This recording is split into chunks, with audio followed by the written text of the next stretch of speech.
Oh, that's an interesting question. I did not think about that. It would be Martin Luther King Jr. because of what he did for the civil rights movement for African Americans in the United States. As an African American, I grew up learning about different African American figures, and he was a prominent one. There's a national holiday dedicated towards him, so we remember him annually. He represents unapologetic liberty. He was a martyr. He died for equality. And that is incredibly admirable that somebody would give up their life for a legacy of equality. To me, that represents determination, that represents a fight, that represents extreme bravery and courage, and that's something that I hope to have as well. Looking up to him as a figure and as a symbol, yes. Being courageous, yes. Fighting for what's right despite the consequences, yes. I do admire that and would like to add that to my character. Oh, something gluten-free. Yeah, as long as it's gluten-free and vegetarian. It would be with my grandma. She died when I was 14 years old, and I went through a really hard phase of my life due to the fact that I was becoming aware of my little brother being disabled and not being able to walk. And afterwards, I suffered from anorexia. She has always been so kind with me, the perfect grandma, always have a kind word. She was a great woman. She made herself up after my grandpa died. She has always been there for me, and when my anorexia actually started to kick in, she would just make sure that I would eat at least a little bit at both dinner and at lunch. I would want to ask her some advice. How was she able to be so strong throughout her whole life? How to overcome this overwhelming feeling of not being able to just feel good in my own skin, and how to cope with everything going on inside my family right now. I will tell her that I love her and that I miss her every single day of my life, and that I thank her so much for having taught me to be a kind person. For sure, her polpette, which are meatballs, but she did them so good, so special.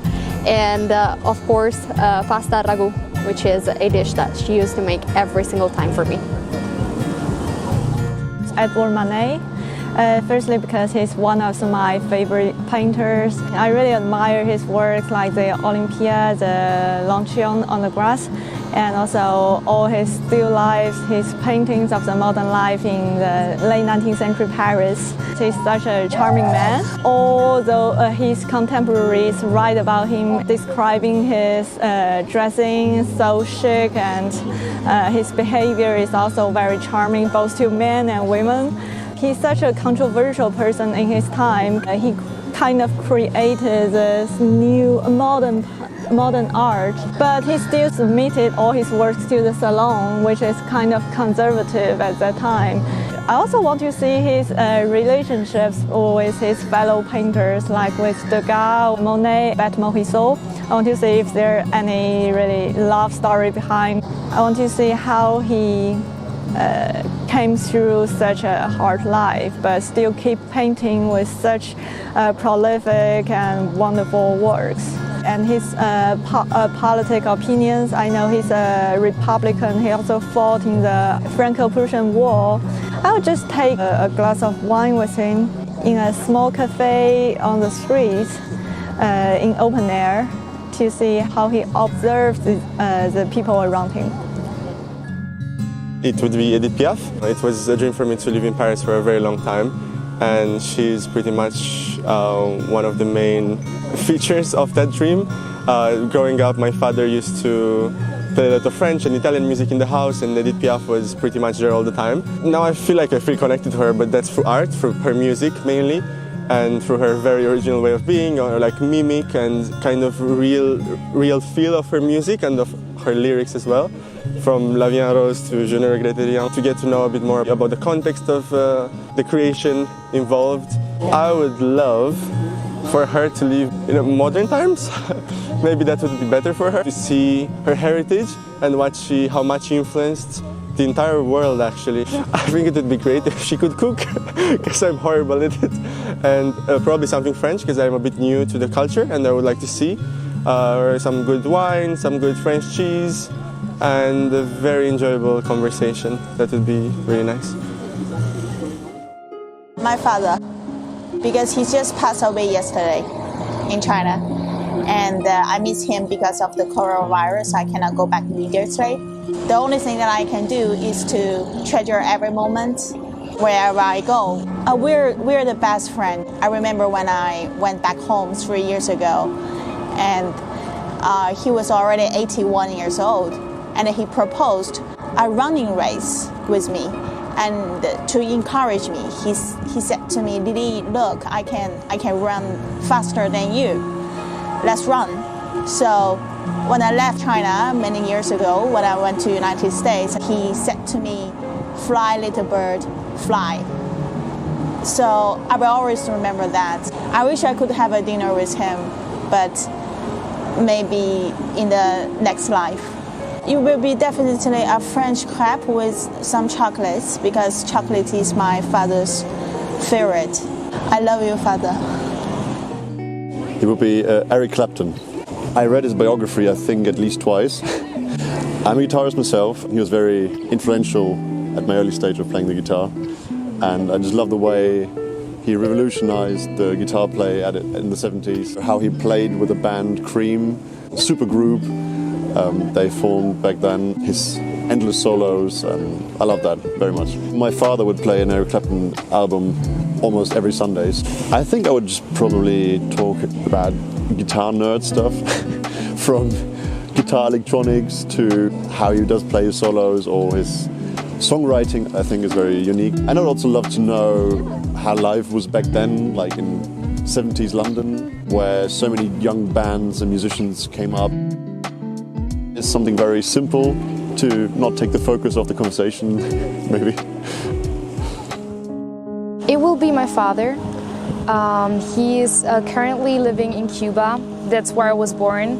And I moved to Germany when I was 8 years old, so I haven't seen him in a very, very, very long time.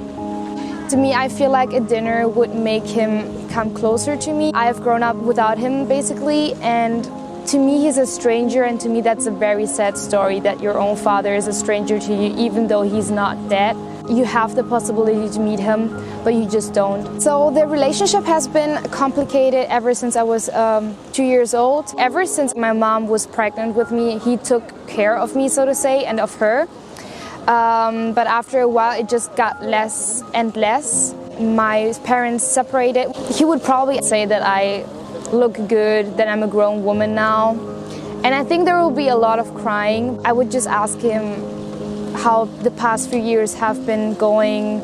I don't know if he has a different family right now, but I would ask him that as well. Like, ask everything I can just to make myself feel closer to him. I love Cuban food, and he does as well. We actually have the same favorite dish. It's called potaje. It's like a bean soup, and there is rice in it. That's something that connects myself to him. That's the only thing, so to say, that I really know about it, that I'm sure of. Oprah Winfrey, definitely. She's so passionate about her work. She empowers women. And personally, I always watch Oprah's videos when I feel down or depressed or whatever, because she helped me overcome a lot of my life battles by telling her battles. And she also has this podcast, it's named Super Soul. I like to take tips from her on life, and I would love to go to dinner with her, because I would love to ask her a lot of things about life. Like, when she was my age, what was like the thing that she was battling with, you know, and how did she overcome it? And I want to know, how did she feed her soul? Like, what's the thing that keeps her going till this age? Why does she like helping people so much, other than the reason she says, like on TV? Like, I want to get to know her real close, up close, you know?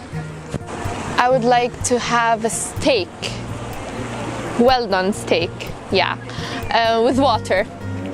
And for dessert, I would like to have a cheesecake.